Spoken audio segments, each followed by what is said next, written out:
Hebreus capítulo 10, esse é o momento de exposição da palavra, um momento crucial para todos nós, para a Igreja de Deus, ainda mais diante de um livro tão bem elaborado, de um livro tão profundo quanto a carta aos Hebreus.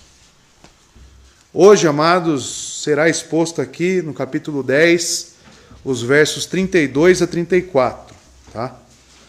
Então, esteja atento aí quanto a essa porção aí das Escrituras, para que você venha a entender e para que aplique, assim, o Espírito Santo em nossos corações. Primeira leitura que eu sempre faço, na King James Fiel, e diz o seguinte aqui, amados. Lembrai-vos, porém, dos dias passados, nos quais, depois de serdes iluminados, suportastes grande combate de aflições. Em parte, sendo feitos alvos de tanto de desonra, como de aflições. E também por tornardes companheiros dos que assim foram tratados. Pois vos compadecestes de mim em minhas prisões, mas também com alegria aceitastes a expoliação dos vossos bens, sabendo que vós tendes no céu uma possessão melhor e duradoura. Até aqui, o verso 34. Vamos orar mais uma vez?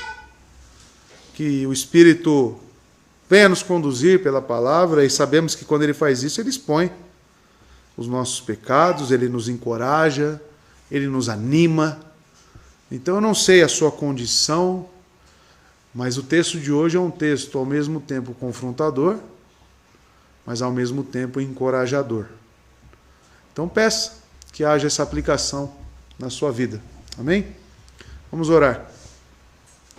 Santo Deus, Pai eterno, Deus santo, Deus poderoso, ó Pai, clamamos pela Tua graça e pela Tua misericórdia neste momento, para que a Sua palavra tenha a eficácia, tenha, Deus, a aplicação em nós, e a Sua igreja, Deus, cresça, seja confortada, seja encorajada, seja exortada, Senhor.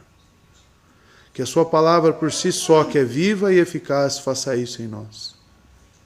Que o Senhor prepare os nossos corações, que o Teu Santo Espírito nos guie, que o Senhor me ajude também nessa exposição, que o Senhor me dê a fidelidade, me dê a clareza, me dê a condução correta para aquilo que precisamos fazer aqui nesta noite. Muito obrigado, Pai, por esse momento ímpar, porque a Sua palavra é luz para os nossos pés. A Sua palavra é o que nos alimenta, é o que nos dá ainda mais esperança. A nossa fé está contida aqui, nesta palavra, Deus. Então nos ajude. Ajude a Sua igreja, ajude cada um de nós. É o que eu lhe peço em nome de Jesus. Amém. Amados, o texto sugere um título que eu coloquei, As Marcas do Cristianismo. Né? Eu, ao olhar para esse texto, eu vi que o autor está encorajando esses fiéis e, ao mesmo tempo, ele está nos fornecendo o que realmente acontece com aqueles que professam cristianismo. Quais são as consequências de você dizer que é cristão? Quando eu olhei para as minúcias desse texto, que eu vou expor para os irmãos, eu senti muita dificuldade de assimilar com o cristianismo que nós temos vivido hoje. Eu mandei um texto hoje lá no grupo, né, sobre o paganismo cristão. Nossa, como é que cabe essas duas palavras, pastor? Paganismo cristão, sim. Pessoas que estão professando um cristianismo, mas vivem como pagãos. Então, se você não leu ainda, depois você leia. Né? E abrange tanto aqueles que são místicos na fé, né, que encaram todas as coisas como um misticismo gospel, tanto aqueles que se dizem ortodoxos, mas vivem numa frieza absurda. Vivem de forma a não orarem, a não buscarem ao Senhor e a não terem vidas transformadas realmente. E eles podem ter as doutrinas saudáveis, somente aqui, mas não no coração e nas suas vidas. Então também se enquadram num paganismo cristão. E não é o que vemos no texto. Quando o autor aplica aqui, ele narra, na verdade, o que aqueles irmãos passaram. Ele está fazendo um relato sobre o cristianismo daquela igreja. E um cristianismo real. E por que ele faz isso, irmãos? Porque está dentro da estrutura textual que os irmãos lembram, né? Que ele já fez aqui, apresentando Cristo como superior na nova aliança, como o cumprimento de todas as sombras, de todos os tipos. Então ele trabalhou o pactualismo. Ele também, amados, pretende esclarecer essas tipologias, falando para aqueles que ainda estão apegados, né, às práticas judaizantes. Ele está falando, olha, isso já passou, isso era sombra. Isso aqui apontava para Cristo. E ele esclarece isso. E por último, ele quer exortar, irmãos. Terceiro ponto, ele quer exortar as pessoas a permanecerem fiéis ao cristianismo. Porque essa igreja estava muitos ali apostatando da fé, estavam retornando para o judaísmo. Para esses apóstolos, ele diz, não existe mais sacrifícios. Não, é impossível que sejam reconduzidos ao arrependimento. Essa foi a máxima da nossa pregação semana passada, estão lembrados? Dessa impossibilidade de arrependimento. Para esses que conheceram a verdadeira palavra, tiveram contato, então o sentimento que nós tivemos aqui foi um sentimento não muito agradável, né? Porque nós se enquadramos nisso. Porque logo eu penso, estou lendo, estou tendo contato com a palavra. Então, logo, se eu apostatar, o que me resta? Então você foi colocado numa situação totalmente opressora, né? Digamos assim, na sua vida. O sentimento não era agradável. Eu saí com esse sentimento. Pensando e orando a Deus, Senhor, não permita que eu seja um Caio Fábio da vida. Esse foi o sentimento. Porque foram homens que conheceram a verdade. Pregaram a verdade. E hoje estão aí, entregues às vontades pecaminosas. E existe a possibilidade de você estar nesse rol? Não sei. Mas Deus sabe. Então oramos a Ele. E se apeguemos fielmente àquilo que Ele tem nos dado. Tá? Então ele está exortando, ele exortou a igreja quanto a isso. Ele falou sobre esses apóstolos, eu preguei os versos 26 a 31 semana passada. Então ele forneceu uma advertência quanto àqueles que estão abandonando a adoração na congregação. E falando sobre as sérias consequências disso. Tanto que o verso 25 ele diz, não abandonando a nossa assembleia, como é costume de alguns. Ou seja, existe isso acontecendo naquela igreja. Alguns estavam realmente saindo, né? Estavam abandonando. E quando abandona a igreja, não abandona só a igreja. Porque creiamos, segundo o relato bíblico, que essa igreja é uma igreja totalmente bíblica e fiel. E que esse pastor que escreve aqui é um homem, sim, de Deus. Então, quando eles viraram as costas para esta igreja, eles viraram as costas para tudo aquilo que Deus instituiu nesta igreja. Então, lembre-se sempre disso. Quando você sair de uma igreja, que não seja por motivos bíblicos e doutrinários, o que te motiva a sair? E se mesmo assim você, na sua rebeldia, continuar neste ato, você não está saindo apenas da placa da igreja, da denominação da igreja. Talvez você esteja virando as costas para o próprio Deus. Então essa é a advertência do autor. Para que você e eu tenhamos cuidado quanto aos nossos sentimentos e quanto àquilo que nós professamos. Tá? Cuidado. O autor adverte os crentes que, como resultado do pecado liberado, este ato de abandonar a adoração a igrejas bíblicas, fiéis, certamente eles cairão na mão do Deus vivo.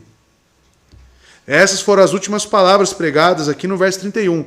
Coisa terrível é cair nas mãos do Deus vivo. Essas pessoas que apostatam da fé, que não restam mais sacrifícios, Ele encerra como? Dizendo que elas terão um encontro com Deus. Um encontro de juízo. Mas elas serão totalmente fulminadas, destruídas pelo Senhor. Consumidas, né? Não foi isso que ele disse? O Senhor as julgará.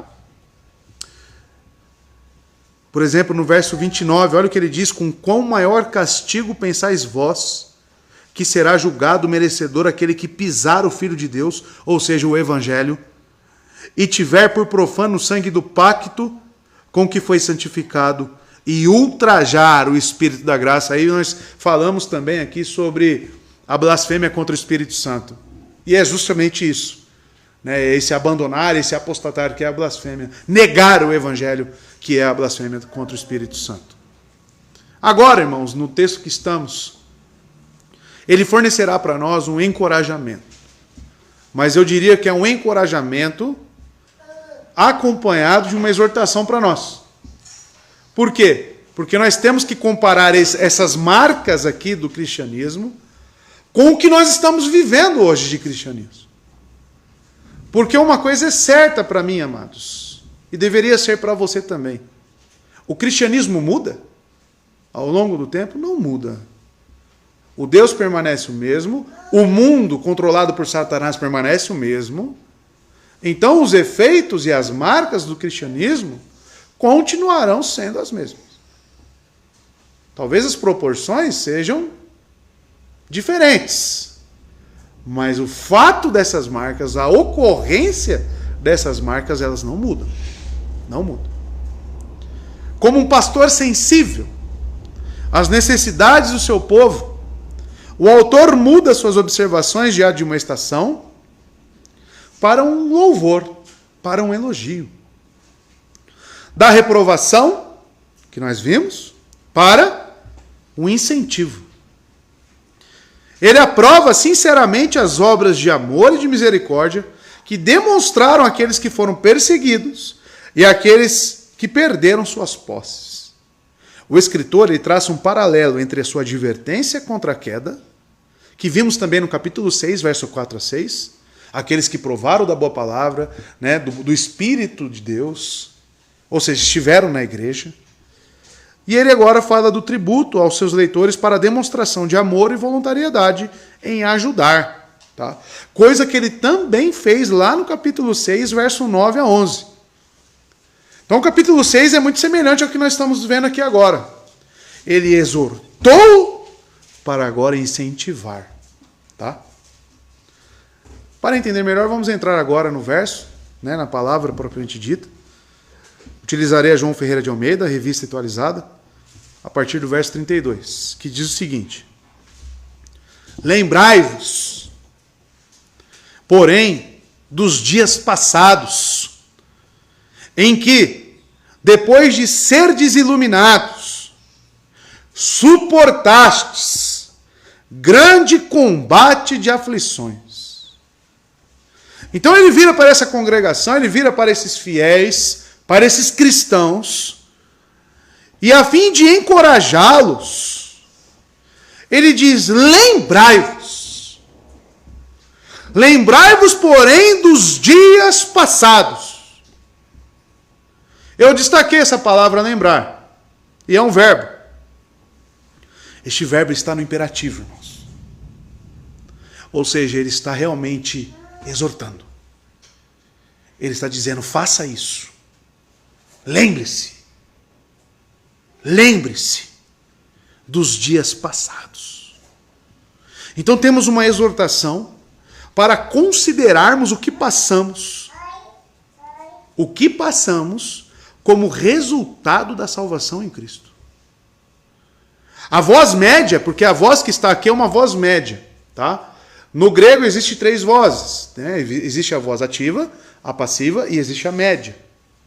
A voz média, amados, ela denota que o sujeito é um agente da ação, de alguma forma preocupado com essa ação. A voz média descreve o sujeito como participando dos resultados da ação. Tá? Ou seja, quando eles foram salvos, que a construção do texto ser iluminado, ela está para esta salvação, Então ele está fazendo com que esses leitores, e nós aqui hoje, possamos refletir sobre aquele momento em que conhecemos o Evangelho, que fomos iluminados e qual foi a resultante disso. Primeira coisa que já contrasta com o que nós vivemos hoje. Um cristianismo apático e que não traz resultantes na vida de ninguém. Um cristianismo, digamos, um cristianismo de clube. Um cristianismo de adorno. Por que adorno, pastor? Porque é como essa roupa que você usa, você tira, põe, tira, põe. É um cristianismo apenas que serve como adorno. Não, amados. Ele está começando aqui no verso 32 a exortar os fiéis a lembrar dos dias passados. Lá no início, quando eles conheceram a palavra de Deus, abraçaram essa palavra, e o que aconteceu depois disso? Eu e você temos que lembrar isso agora. Talvez a sua conversão você seja muito neófito ainda na fé. Você ainda, eu não sei quando que você assimila a sua conversão. Ou se você se encara como um convertido. Mas esse texto aqui é para salvos. Esse texto aqui é para convertidos. Porque tem gente que não tem nem como lembrar, porque ainda está o quê? Vivendo no mundo. Isso aqui é para quem realmente teve essa mudança. Foi iluminado. Então, amados, devemos lembrar das marcas distintivas do cristianismo. Os períodos que essa congregação, que esses fiéis, eles passaram de privações, perseguições, sofrimentos. Amados, coisas tal que ficam marcadas na vida das pessoas. E a primeira pergunta que eu lanço para você, você tem do que lembrar? Você já passou por alguma perseguição por causa do Evangelho? O Evangelho causou alguma diferença na sua vida e na vida das pessoas ao seu redor? Uma coisa que eu digo para o irmão, é impossível você ser cristão e ser benquisto por este mundo. É impossível. A marca do cristianismo, a primeira marca do cristianismo, que vemos no texto, é você recordar das consequências de ser um verdadeiro cristão. Que consequências são essas? Dentro do contexto, privações, perseguições. O ódio que o mundo tem de nós. Então, amados, quantos cristãos nós conhecemos, e você talvez esteja dentre eles, de que o cristianismo que você professa não faz diferença nenhuma. Você não é perseguido por causa desse cristianismo. Você é totalmente amigo dos ímpios. Que diferença faz? Então precisamos lembrar dessa marca que traz sobre as nossas vidas. Porque a primeira coisa que acontece com o cristão quando ele recebe a palavra verdadeira, o que é? Aqueles lugares que eu frequentava, eu não frequento mais. Aquelas amizades que eu tinha, que ficavam comigo constantemente, e que falavam as coisas mesmas que eu gostava, não faz mais parte da minha vida. Mas não só isso. Porque digamos que isso é o básico. É o segundo passo. Essas pessoas não quererem mais você perto delas. Porque uma coisa é você se abster delas. Outra coisa é quando você tem estar com elas e ela não querer estar perto de você. O cristianismo traz marcas. Lembrai-vos. A palavra significa para lembrar, pesar bem, considerar. Ele está falando, considere. Fala para mim e para você também, considere agora essas marcas do cristianismo. Se o seu lar é um lar de ímpio, como que você vive entre eles? O correto, se você é um verdadeiro cristão num lar de ímpio, é você ser totalmente expelido daquele lugar, rejeitado naquele lugar, maltratado naquele lugar. Esse é o resultado do cristianismo. E ele diz: lembrai-vos, porém, dos dias passados, em que depois de serdes iluminados, ou seja, após conversão, após entendimento das Escrituras, após a ação e habitação do Espírito Santo. Sim, amados. Os leitores vividamente se lembravam daqueles dias em que inicialmente professaram sua fé e receberam o sacramento do batismo, a qual ele já introduziu. Está dentro do contexto do capítulo 10, lá no verso 22. Estão lembrados? Cheguemo-nos com o coração verdadeiro, em inteira certeza de fé, tendo o coração purificado da má consciência e o corpo lavado com água pura, ou seja, batismo. Só que antes estão lembrados a exortação que ele ofereceu para eles se apegarem firmemente àquela profissão, àquela fé que eles professavam. Então, amados, é sobre isso que ele está falando. Aqueles dias, lembrem daqueles dias em que receberam essa boa palavra. A boa palavra do capítulo 6, verso 4, que ele já falou também. Porque é impossível os que uma vez foram iluminados e provaram o dom celestial e fizeram participantes do Espírito Santo. A boa palavra. O evangelho genuíno. Ser iluminado aqui, na verdade, é um conjunto de palavras, né, no português, mas que é colocado no original pela palavra fotizo. E significa iluminar espiritualmente, dar conhecimento salvífico. Então veja, ser iluminado aqui, amados, quando eu digo, né, eu falo com o Fábio sempre isso, a nossa fé é racional. Essa iluminação aqui é dar conhecimento salvífico. É o entendimento que passa por uma mudança.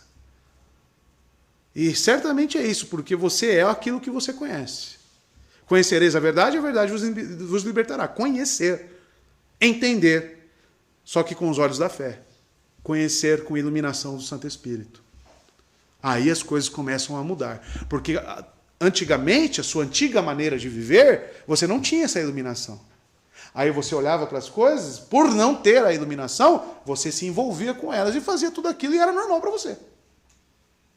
Você estava nesse sistema, fazia parte do sistema corrompido e amava isso. Porém, olhando na perspectiva de Deus, você era inimigo de Deus. Amigos do mundo, inimigos de Deus. Aí quando muda, aí vem a conversão. Conversão aqui, ó. O seu entendimento é aberto. Você, opa, o que eu estou fazendo? O que é isso? Isso está errado. Não é bem por aí. Aí você começa a caminhar para o outro lado. Ele está falando aqui para eles recordarem, lembrarem deste momento.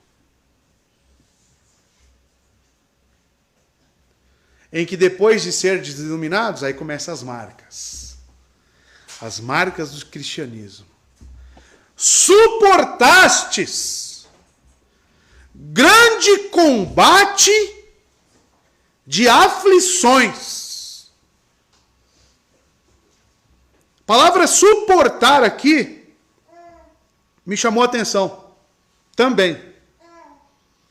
Esse suportar está no tempo aoristo.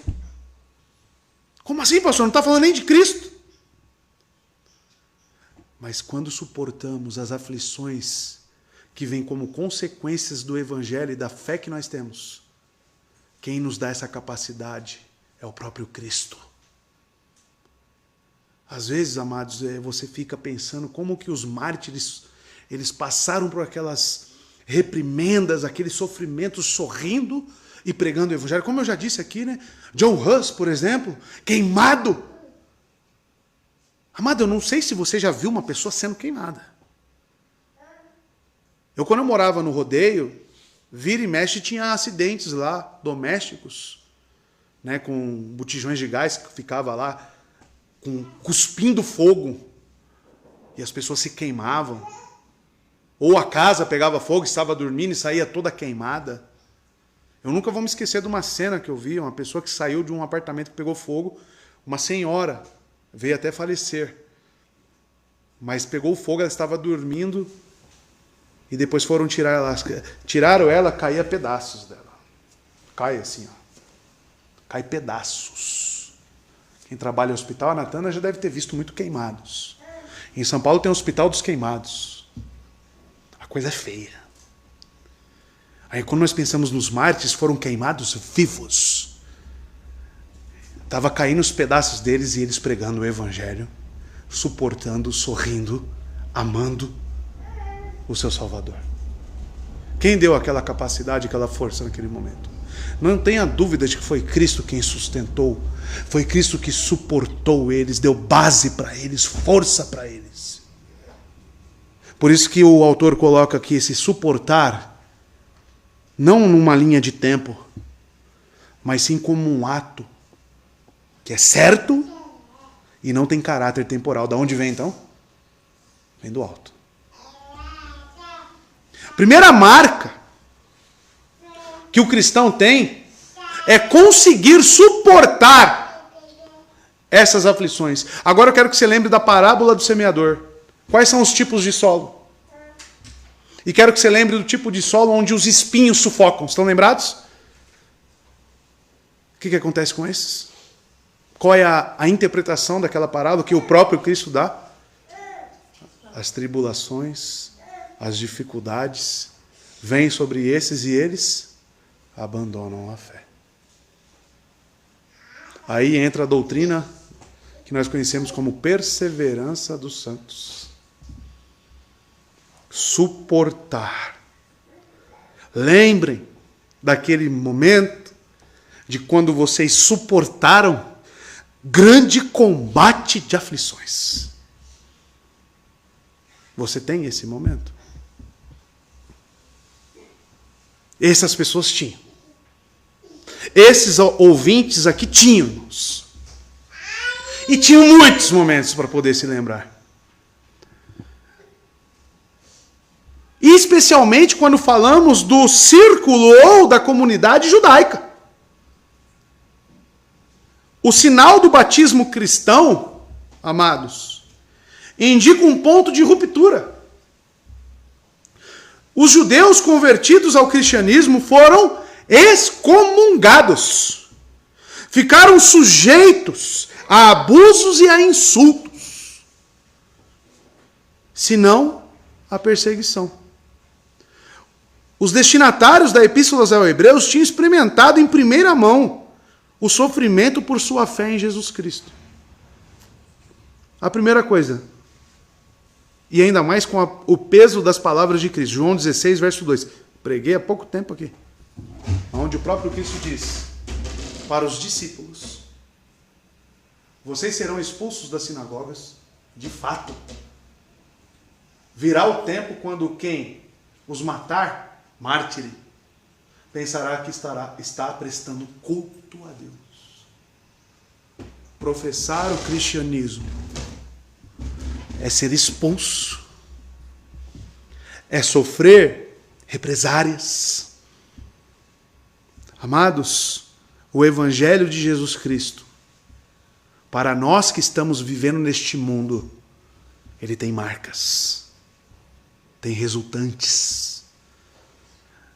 Amados, os judeus que professavam o cristianismo, a primeira coisa, expulsos. Batizados, expulsos. Vocês não têm direito mais a nada, nenhuma ajuda de nenhum judeu. Vocês não têm mais direito a um lugar para cair morto. Sim, uma cova. Você era considerado um pagão. Você perdia os seus negócios. Você e a sua família. Você colocava todo mundo em risco por causa da sua fé. E eu não tenho como não aplicar isso na nossa vida, irmãos. qual que é a marca do cristianismo que me acompanha. Porque se você realmente crê nesse Cristo que disse essas palavras, aqui é para discípulos, irmãos, não só os apóstolos. Não só os apóstolos. Tanto que a oração sacerdotal é para que Deus continue os guardando, continue os preservando. Vocês verão isso. E se estende, inclusive, para a igreja. Isso aqui é para nós, irmãos.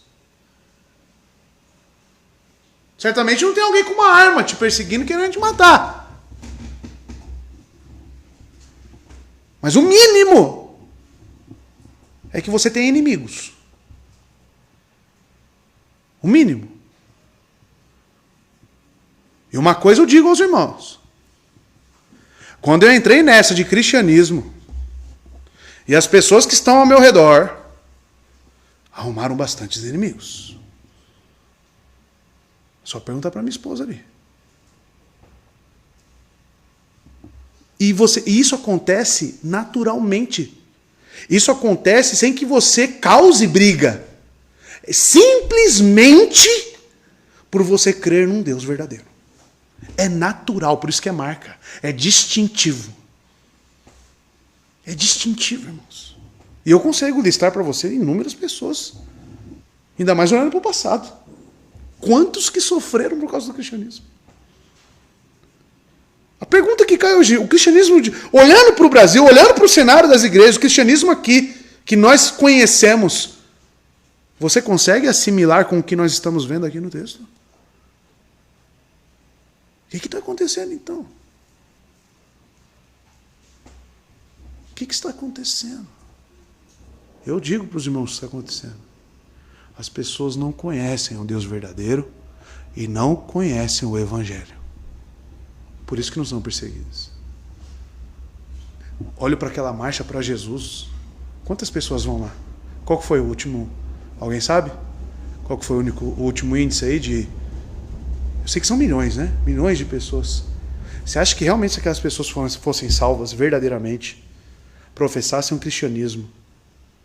Pense que uma pessoa professando o cristianismo, como Paulo, mudou quase que, fez uma revolução em um continente. Imagina o Brasil com todos aqueles milhões de pessoas que fossem realmente convertidos. Será? Amados, eu não tenho dúvida de que a maioria daquelas pessoas nem convertidas são. A maioria esmagadora. Só se baseando por quem vai lá cantar. Só baseando pelo que eles estão ouvindo lá e professando. Nada bíblico. Então Jesus não está lá. A marcha para Jesus, mas quem está liderando é o capeta. Esteja certo disso. Porque se diz, porque nem o que eles cantam é bíblico. E Jesus vai estar lá? Vai lá Anderson Freire, não vai? Não vai lá Bruna Carla, não sei. Vai tudo lá que vocês imaginarem. Aí você pega a canção que essas pessoas redigem. Eles não haviam esquecido e não tem como esquecer. E o pastor aqui, esse é o autor, ele diz para eles lembrarem disso. Da grande luta. Ainda que o presente estivesse calmo e pacífico, eles lembravam-se da intensidade e da duração desse período difícil na vida deles. A fé dessas pessoas foram testada. Mas não é testada, irmãos, com uma dor de unha ou uma dor de cabeça. Porque tem gente com uma dor de cabeça e já não quer mais vir para a igreja. Se o irmãozinho não dá bom dia, boa tarde, boa noite, já não quero vir mais para a igreja. Não é disso que eu estou falando. Porque isso aí precisa de conversão. Nem convertido é. Eu estou falando aqui de perseguição ferrenha. Morte. Passar fome por causa daquilo que você professa. Ser preso. Perder todos os seus direitos. É disso que eu estou falando.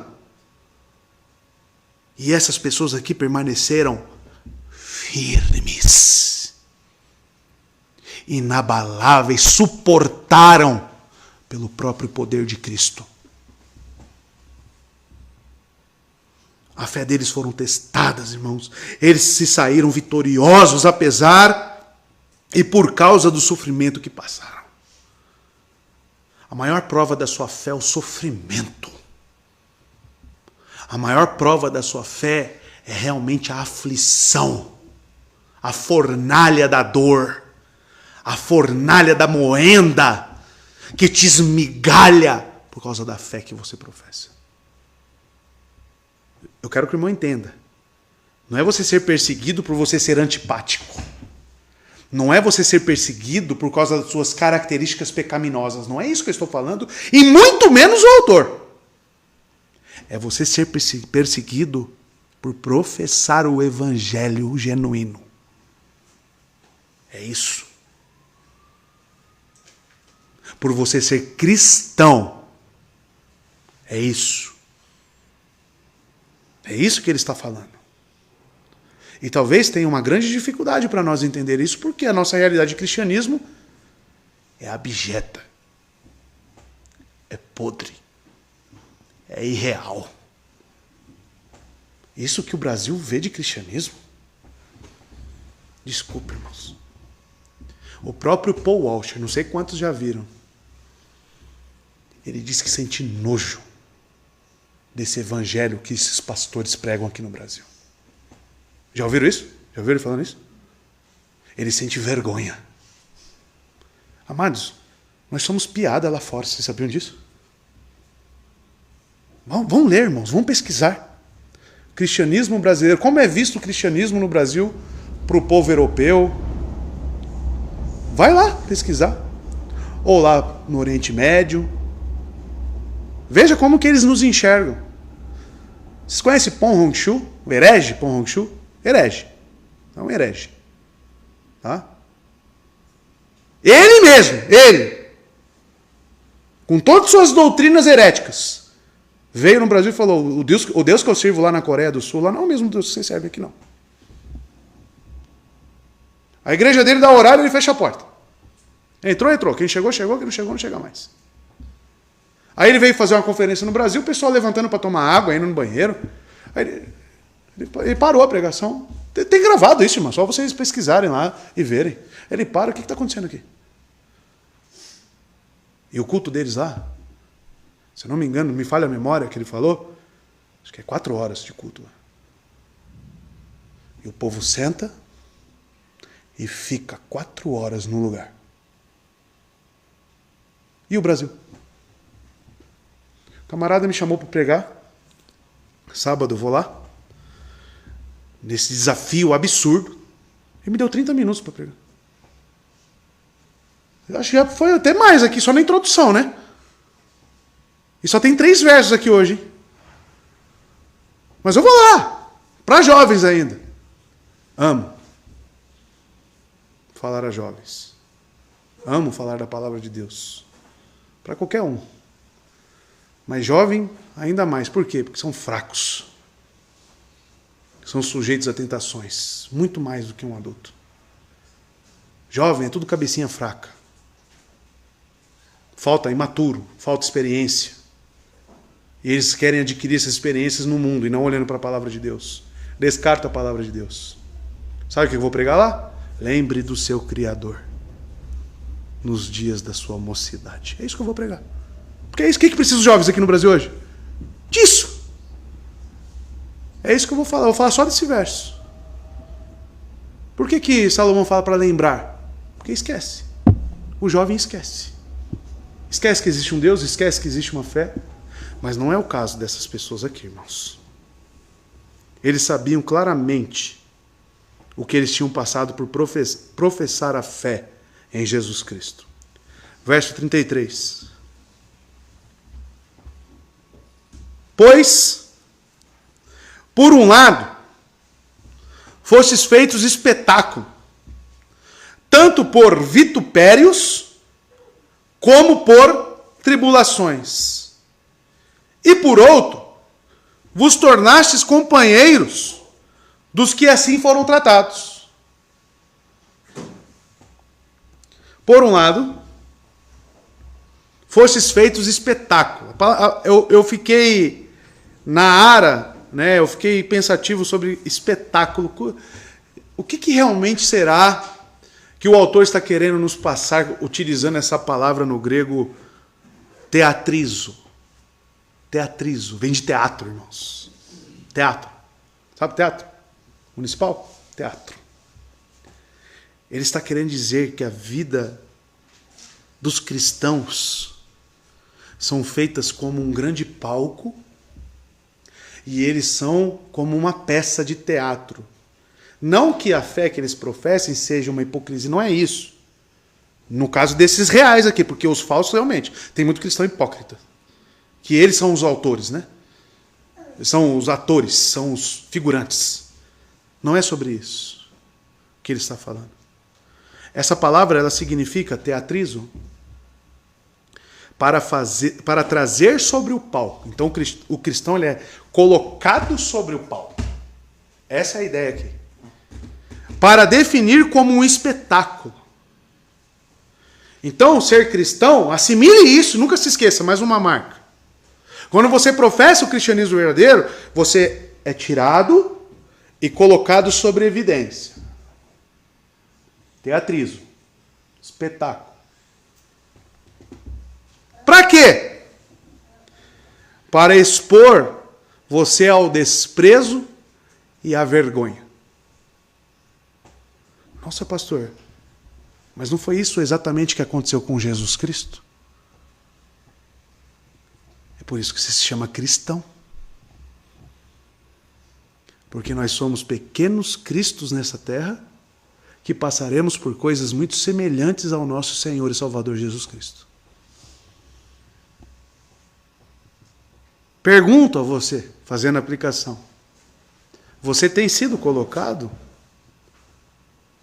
em exposição para vergonha, para menosprezo? Você tem sido destacado para isso? A sua vida se tornou realmente um espetáculo? E é o que disse em João, né? 16, verso 2. E eles julgarão estar prestando culto a Deus. Ou seja, eu mato aqui e falo e coloco sobre evidência. Olha aí, ó, o que eu fiz. Culto. Culto a Deus. Esse teatrizo, ele complementa tanto por vitupérios como por tribulações. Vitupério significa censuras. Como Cristo sofreu, irmãos. Pela causa de Deus. É um substantivo. Temos dois substantivos aqui. Vitupérios e tribulações, no grego. As tribulações, sabe o que? Eu já preguei isso aqui, já trouxe esse sentido. A tribulação aqui é ser colocado sob pressão. Pressão. Eu não sei, irmãos, como essa geração atual, como essas pessoas de hoje em dia, que você não pode falar não para elas, que já chora. Você não pode falar, você é um sem vergonha, você é cara de pau. Nossa, que ofensivo. Não, aí você coloca para trabalhar, o chefe fala, o negócio é o seguinte, tal horário você tem que estar aqui, senão é rua. Nossa, esse chefe aí é muito opressor. Sabe o que o cristianismo nos coloca? Coloca primeiro você em evidência, coloca você para sofrer e coloca uma pressão sobre você. Ser cristão neste mundo é ter essas marcas aqui. É ser pressionado. Como aí você lembra lá em Mateus capítulo 7, Sermão do Monte, onde Jesus fala que tanto a porta quanto o caminho é o quê? Como é que é a pessoa que tem fobia num lugar estreito e apertado? O próprio Cristo falou que o caminho para que com ele é estreito. Ou seja, tem espaço para você ficar assim, ó, alongar, ficar tranquilo, né, estralar os dedos. Não, o caminho é apertado. Por que apertado? Porque esse caminho que ele está falando é o caminho do cristianismo. É um caminho sobre uma pressão. É um caminho que não é largo. Largo ele falou, que muitos encontram largo, poucos encontram um caminho estreito. Porque ninguém quer passar por isso aqui. Ninguém deseja isso aqui. Você quer ser cristão, você quer a vida eterna, você é tão egoísta, você é tão hipócrita, que você quer o cristianismo, só que ao mesmo tempo você quer o cristianismo no caminho largo. Você foge. O que eu conheço de crente que quer ser benquisto por todo mundo, que sabe que o camarada é herege e abraça o herege. E não tem nenhuma desavença pela fé que professa. Nenhuma! Nenhuma! Aí eu olho para um texto como esse, irmãos. O que eu vou dizer para você? Cadê a pressão na sua vida? Você está sob pressão por causa da fé que você professa? Existe essa pressão na sua vida? Sua vida se tornou um espetáculo por causa da fé que você professa? Repito, não estou falando nas mesmas proporções de uma comunidade judaica, mas isso aqui deve existir, irmão. É fato. E eu falo como testemunha. Como testemunha. Aí minha esposa, porque eu primeiro conheci a verdadeira palavra, a ensinei para minha esposa, ela não queria no começo. Aí foi só ela conhecer e professar. Aí o negócio começou a apertar para o lado dela. É batata. É batata. É infalível. É certeiro. Tanto por vitupérios, quanto por tribulações, censuras e pressão. Esse é um lado da moeda que ele fala, correto? Por outro, aí vem a fé. E por outro, vos tornastes companheiros dos que assim foram tratados. Agora você entendeu o porquê que ele vai entrar no capítulo 11 com a galeria dos heróis da fé. Porque ele vai destrinchar. Quem são esses que nós nos tornamos companheiros? Quem que esses aqui que passaram por tribulações, sabe o que ele está falando para esse povo aqui? Olha por que é um encorajamento.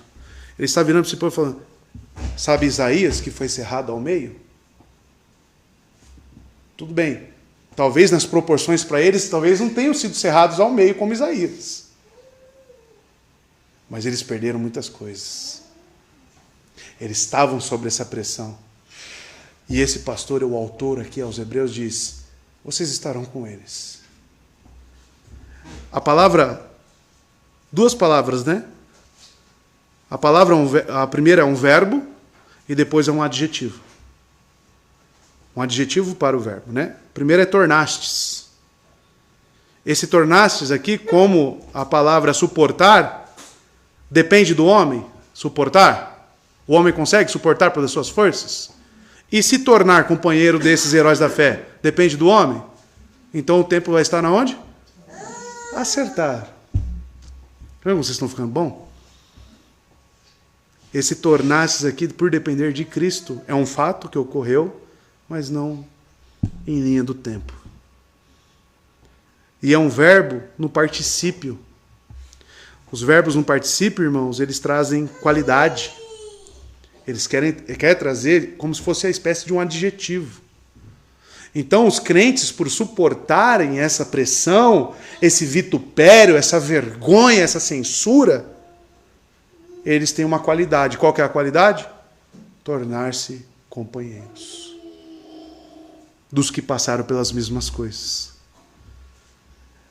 E a palavra companheiros, quem lembra aí como que é comunhão em grego? Koinonia. A palavra para companheiros aqui é koinonos. Ou seja, vocês que passaram por essa perseguição, essa pressão pela fé que vocês professam, vocês terão comunhão com Moisés, Isaías, Jeremias, o próprio Cristo. todos os que passaram pela mesma coisa. Por quê? Porque é resultante e marca do cristianismo. Logo, ser cristão e não estar enquadrado nessas marcas e querer estar no céu, ou seja, ser cristão no caminho largo, qual será a companhia que você vai ter na eternidade? Com os malfeitores. Tem muito cristão que fala que se assemelha com Cristo, mas na verdade se assemelha com Satanás.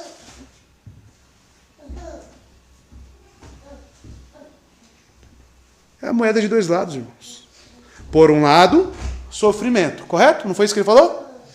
Censura, tribulação. Por outro, comunhão. Com quem? Com todos os profetas, com todos aqueles que passaram pela mesma coisa. Por quê? Porque professaram a mesma fé que você.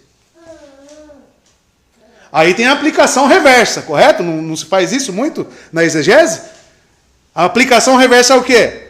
Por um lado, vida tranquila, caminho largo, amigo de todo mundo, um cristianismo que não tem nem sabor, serve para nada, é só para você ir domingo, cantar, levantar a mão, estar no meio. Por outro, companheirismo, comunhão também, mas com quem? Com o capeta. É isso. Simples e fácil entendimento. Simples e fácil, irmãos. Verso 34 e último.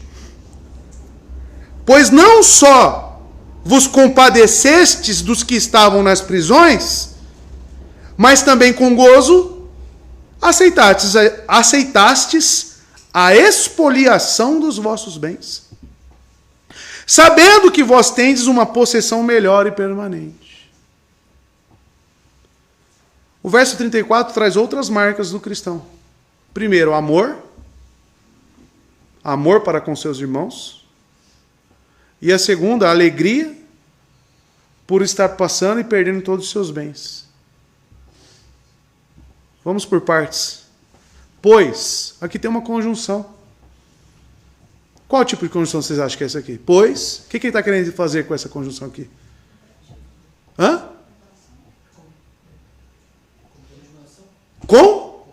Complementar, irmãos. Pois, não só vos compadecestes dos que estavam nas prisões. Porque vocês concordam que ele está trazendo aqui informações sobre esses fiéis? Ele está trazendo aqui o que eles passaram por professar o cristianismo. E agora ele diz, pois, não só vos compadecestes dos que estavam nas prisões. Esses irmãos, essa igreja, os fiéis, eles se colocaram lado a lado com aqueles que sofreram as mesmas hostilidades. Eles demonstraram o amor de Cristo aos irmãos, membros da igreja, que enfrentavam assédio, maus tratos e privações. Os membros da congregação permaneceram juntos, ajudando-se mutuamente na hora da necessidade. Um período da minha vida, irmãos, um período muito difícil para mim na fé, mas Cristo me sustentou. Eu estava envolvido com todos esses... Eu conheço todos esses pastores aqui da região. Todos. Os batistas. Conheço de onde você veio lá, o pastor Jair. Conheço o pastor Segundo aqui da PIB. Conheço todos os pastores aqui da região. Todos. Até de Salesópolis lá, o pastor Tércio. E eu estava envolvido com eles. Porque eu já estava prestes a acabar o meu seminário. Mas quando eu professei a minha fé, todos, sem exceção de nenhum, viraram as costas para mim. Não só isso. Ligaram para o diretor lá do meu seminário para cancelar a minha matrícula. Fizeram um pacto entre eles para não me receber em igreja nenhuma, porque eu fui tido como herege.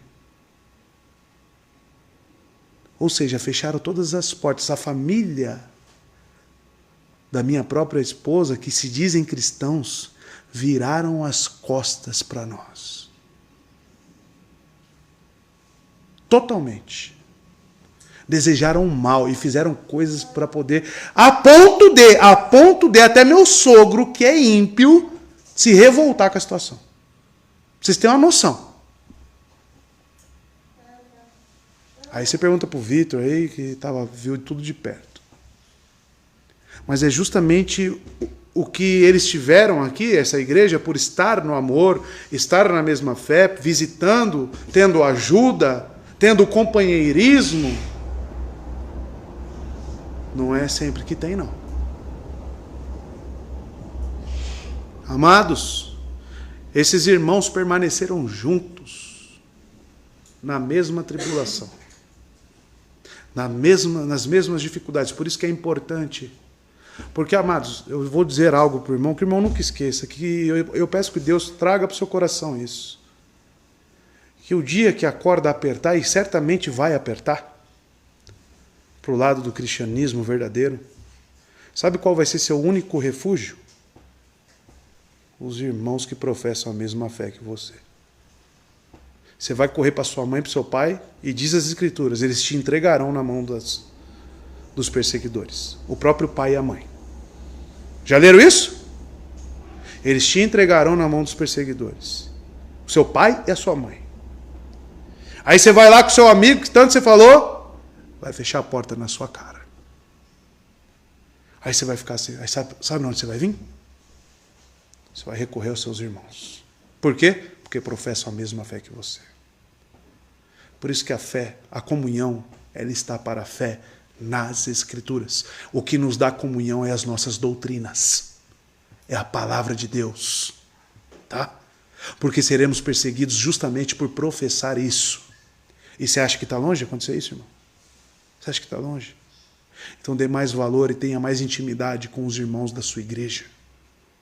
Porque é eles que irão te visitar na prisão, não vai ser seu papai e sua mamãe, não.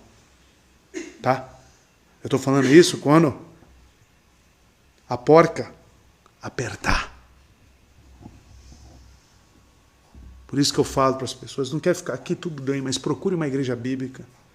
E ter uma igreja bíblica não é só a palavra, irmãos, é você ter essa conexão, esse amor, essa troca entre os irmãos. Essa preocupação. Por que eu falo, vá visitar, se preocupe mais com o seu irmão? Justamente para que você tenha mais laços com ele, porque quando a coisa apertar, irmão, é esse irmão que vai te visitar, meu querido. Quando você precisar, o que vai ser colocado em xeque é a sua fé, e você vai olhar para o lado e ninguém vai professar a fé que você professa. Espera-se dos cristãos, irmãos, olhando para isso, já tem uma característica cristã. Espera-se dos cristãos o quê? Que visitem os prisioneiros. Paulo recebia visita? Recebia ajuda, comida? Eu quero que você pense um pouco agora no tipo de aprisionamento que ocorria naquela época. Você acha que é que nem a prisão que nós temos hoje, que leva a marmitinha lá? Eles não davam nem comida, irmãos. Não tinha nem roupa. Era uma cela. E largava você lá. E você fazia seus dejetos ali mesmo e ficava ali cheirando. Tá? Por isso que Paulo escreve, com grande alegria eu recebi de vós. E as visitas. Porque, amados, ficar preso naquela época era desolador. Era ser preso para morrer lá mesmo. Definhar na cadeia. Não tinha direitos humanos que nem hoje, não. Tá? Te largava para você morrer lá. Aí o que se espera dos cristãos? Eu vou lá, eu vou levar uma comida para ele. Vou levar uma muda de roupa. Vou levar a palavra.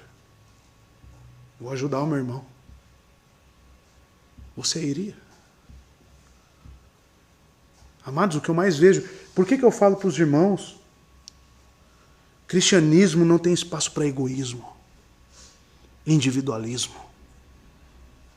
O cristianismo é o amor. O cristianismo é essa dependência entre nós, esse crescimento entre nós. Os prisioneiros dependiam de parentes, amigos, conhecidos para receber comida, roupa e suprimento para suas necessidades. Afinal, tinham sido expulsos das sinagogas, não se esqueçam disso. E ser expulso da sinagoga é perder qualquer tipo de ajuda. Então, se você fosse preso, você ia morrer lá mesmo. De fome. Sabia que você ficar um período sem tomar banho, automaticamente você tem que fazer, começa a trazer feridas para o seu corpo? Você sabia disso? Que o próprio processo de decomposição do ser humano, você não precisa fazer nada. Ele mesmo já começa a aparecer bicho. O nosso corpo, irmãos, ele é cheio de bactérias já. Aí não toma banho, pergunta para Natanael, se não dá banho lá no paciente, fica na cama. Qual é o nome daquelas feridas que dá nas costas? Escara. Só de ficar lá parado. Só de ficar parado, na mesma posição. Tá? Ser colocado numa prisão é você ficar lá, sem nada. Qual era a única esperança que Paulo tinha quando estava preso? Meus irmãos virão aqui me visitar. Mas também, aí ele complementa. Aí, só lembrando, né, não posso deixar de passar aqui, lembra de Mateus 25:36, o que Cristo disse. Jesus Cristo elogia o justo por ter visitado os cativos. Eu estava preso e viestes visitar-me. Eu tive fome e destes o que comer. Nunca se esqueçam disso. E esse, se vocês continuar a lembrar lá a continuação de Mateus 25, eles perguntam, mas quando que fizemos isso? Porque isso é resultado do cristianismo verdadeiro. Você age que você nem lembra quando você fez. É natural. Hoje, irmãos, você falar para um cristão que ele tem que fazer alguma coisa para alguém, a dificuldade que é, meu amado. Visita seu irmão, a dificuldade que é para promover uma visita.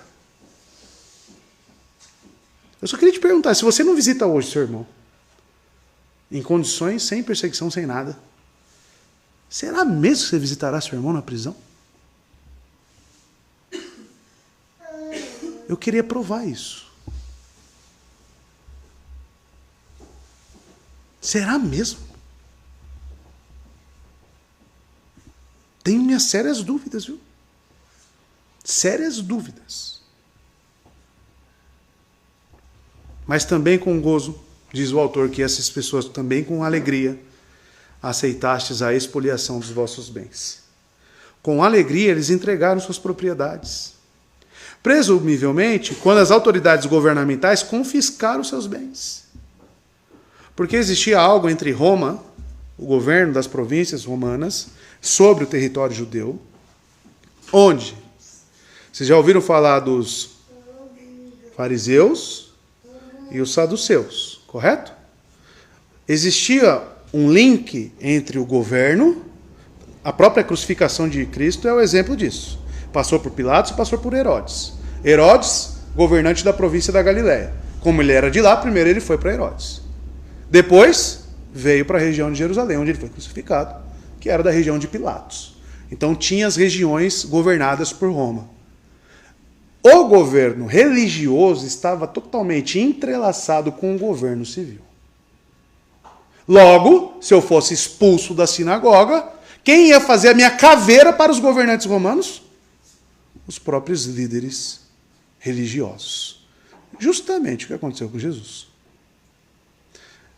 Então, quando essas pessoas elas eram expulsas das sinagogas, automaticamente começava a perseguir elas com poder de espada, com poder governamental. E essas pessoas faziam grandes rebeliões? Esse tipo de protesto o crente não faz. Sabiam disso? Se o governo pedir tudo e você for preso, se te tomar tudo pela fé que você professa, o que você tem que fazer? Procurar um advogado? É isso? Você tem que conhecer melhor a Bíblia, se você acha que é isso. Mateus capítulo 5, versos 39 e 40. O próprio Jesus falando. Mas eu digo, não resistam ao perverso. Se alguém o ferir na face direita, ofereça-lhe também a outra. Isso aqui em qual situação? professar a sua fé. Tá? Isso aqui não é para você tomar porrada e sair apanhando para todo mundo, não. Tá? Porque a autodefesa existe e é bíblica. Tanto que aquele ladrão que invadia a casa, lá em Deuteronômio, e você defender a sua família, você não será culpado de homicídio. Tá bom? Isso aqui então é para quê? Para aqueles que professam, é ser perseguido pelo cristianismo. Tá? Então se te deram um tapa, ofereça também o outro lado. E se alguém quiser processá-lo e tirar de você a túnica, isso aqui é o governo. Cristo tem em mente essa perseguição romana que os discípulos passariam. Deixe que leve também a capa. Vai até aí. Amados, pela nossa fé, se sujeitamos ao escárnio. Por quê? Porque somos cristãos. E Jesus, ele foi como uma ovelha para o batedor. Sabe o que isso significa? Vocês sabiam que as ovelhas, elas não gritam quando estão indo para o caminho da morte? Elas não gritam. Diferente do porco. Já viu porco? Quem morou em sítio sabe como é que é matar um porco. A gritaria que é... E ele sabe antes mesmo de você pegar na peixeira lá. Quando você amarra ele, parece que ele já sabe que vai morrer. E é aquela gritaria. A ovelha ela vai quietinha. E alguns dizem, já li algumas coisas, que ela chora. Só isso. Como que um cristão é perseguido? Como Cristo foi perseguido. Não ofereceu uma palavra na sua defesa. Porque ele sabia o porquê que ele estava sendo crucificado. Por ser o Rei dos Reis. Por ser o Senhor dos Senhores. E nós, como cristãos, se somos cristãos, devemos esperar isso acontecer conosco e agir da mesma forma. Pela nossa fé. Eu não sei como que conseguem romantizar o cristianismo. Eu não sei. Na verdade sei, né? É porque é o falso. Sabendo que vós tendes possessão melhor e permanente. Amados, outra coisa, as posses que eles tinham, eles se alegravam. Olha a palavra que está aqui. Com gozo aceitastes. Com alegria aceitastes. O quê? A expoliação dos vossos bens. O que é expoliar algo? Dividir, tomar. Levar embora. E como que eles ficavam? Ai, meus anos de trabalho, a minha casa, a minha roupa, o meu dinheiro debaixo do colchão. Ai, como? Sabe por que o jovem rico foi embora?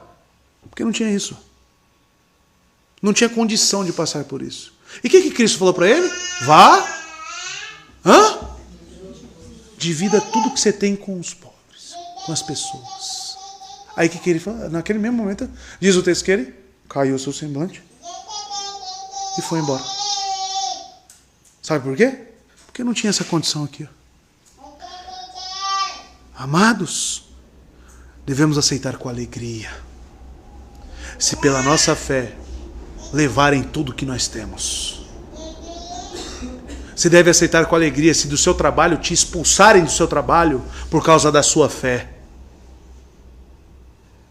E não ser benquisto lá, não, eu preciso do salário, mesmo que o seu nome como cristão vá para a vala e o nome de Cristo junto.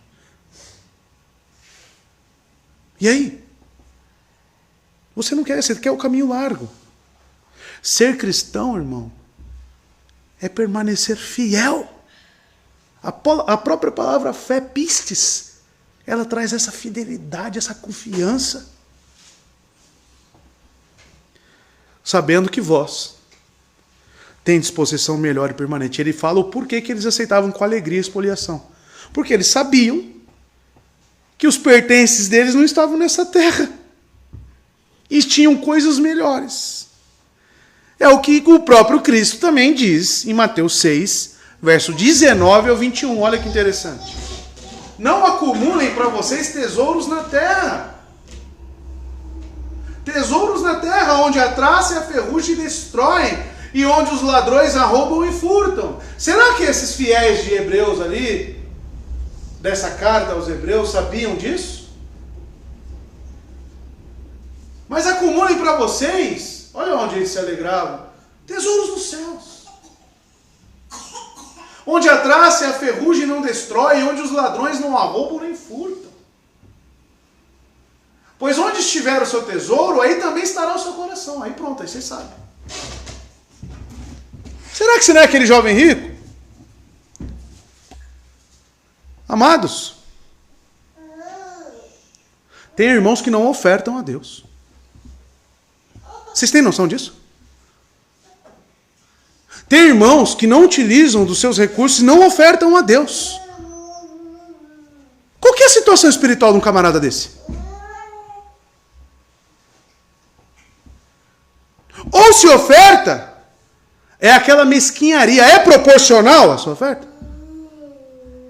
É proporcional ao que você ganha? O que Deus te dá? O que Deus te dá é proporcional? Porque no Novo Testamento nós lemos constantemente assim. Aqui, assim como tens prosperado. Opa! Opa! Será que você não está revelando onde que está seu coração? Será que se o governo tomar tudo por causa da sua fé que você tem, você não vai ficar em parafuso? Assim como lá atrás, lá na época do Collor, talvez seu pai ou seu avô possa te explicar melhor isso, onde confiscaram todos os bens que estavam no banco, o dinheiro, as reservas. Sabe o que aconteceu? O maior índice de suicídio aconteceu naquela época. Será que você não é essa pessoa? É inconcebível a pessoa ser crente e ser avarenta. É inconcebível a pessoa visar lucros, como acontece constantemente.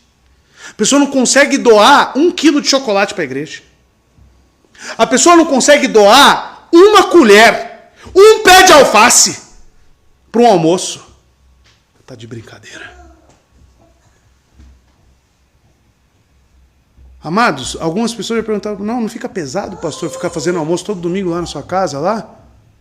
Amados, eu faço com alegria e Deus tem dado o suficiente, não tem me faltado nem para mim e nem para minha esposa. E Deus tem dado cada vez mais. Você acha que é um pacote de arroz que vai me deixar mais pobre? Você acha que é 1 quilo ou 2 quilos de frango que vai me deixar mais pobre? Por favor, irmão. Por favor. Aí fica mesquinhando essas coisas, mas aparece com o celular do ano. Aonde está o seu coração, criatura? Aonde está o seu coração? Será que você se enquadraria nisso aqui? Se alegraria por espoliar os vossos bens? Cristianismo cabe a avareza? Cabe! Cabe, irmãos! Olha para o texto! Cabe a avareza? Os nossos bens não estão aqui. Não estão aqui! Não é o quanto que eu tenho na conta que define quem eu sou. É o que eu tenho lá, na eternidade, que define. É lá que está muito bem guardado, através dos méritos de Cristo, quem eu sou e o que eu tenho. Enquanto eu estiver aqui, o que eu tenho é para a glória de Deus. E ponto final. Amados, muitos entre nós talvez precisem de conversão. Tá? Muitos entre nós. Porque cristianismo, marca do cristianismo é isso aqui, ó. Tá bom? Por isso que eu falei, é consoladora essa mensagem? É. Para quem? Para quem já está enquadrado nessas marcas dos distintivos cristãos. Quem não está? Exortativa.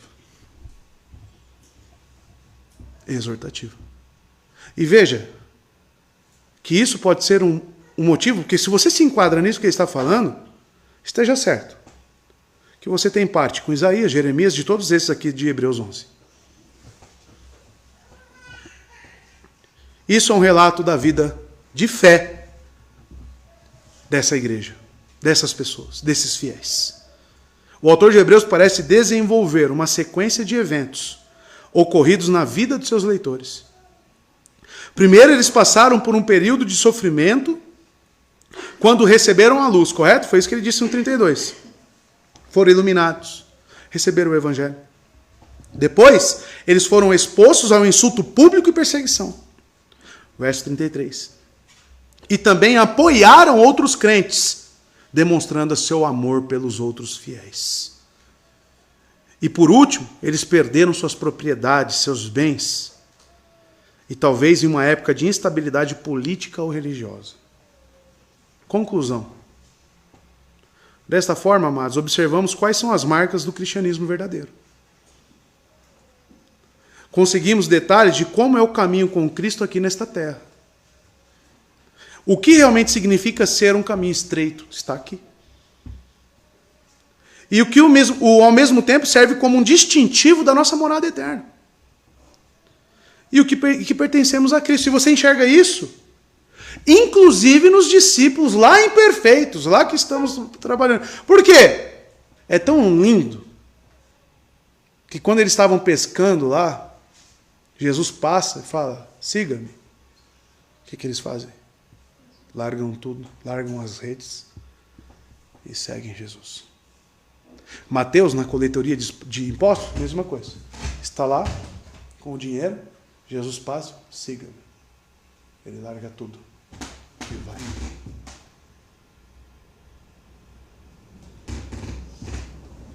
E Zaqueu? E Zaqueu fez o quê? Era um homem cobiçoso, avarento? Sim, ele colocava imposto acima do que precisava. Tinha muitos bens. Quando ele teve encontro com Cristo, aconteceu o quê? Abriu mão de tudo. Você é essa pessoa. Você é como Zaqueu convertido? Você é como o pobre rico? Talvez. Sonda teu coração, irmão. Porque é isso que a palavra faz conosco. Que Deus abençoe vocês. Amém? Semana que vem encerramos o capítulo 10, se Deus assim permitir. E entraremos no capítulo 11, que é maravilhoso. O capítulo 11.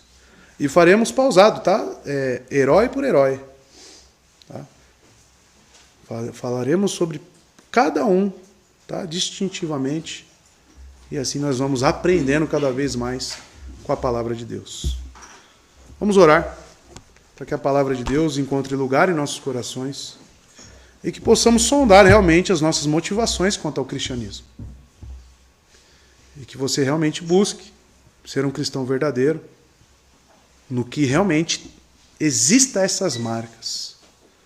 Vamos orar.